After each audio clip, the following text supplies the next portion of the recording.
Hi guys, welcome back to my channel. Today I'm going to show you how you can enable sticky keys on Windows 11. So if you need these sticky keys, like you can press a shortcut one time with your keyboard.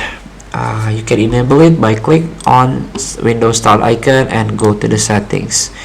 Here you can click on accessibility.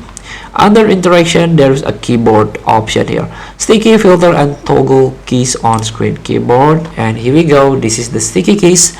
Press keyboard shortcuts that use multiple keys, such as Ctrl S, one key at a time. So you can turn on, or you can break it down, like press the shift key 5 times to turn sticky keys on or off. This is like a shortcut. You can turn this on. And show the sticky keys icon on the taskbar, this one. And look, shortcut keys when pressed twice in a row, like shortcut keys include Shift, Control, Alt, and Windows logo key. Turn off sticky keys when the two keys are pressed at the same time, like this. Now sticky key is off.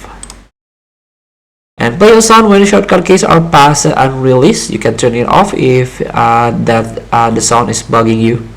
So feel free to try to configure sticky keys on Windows 11. Thank you for watching. Don't forget to comment, like, and subscribe. Also click the button below. See you in the next video.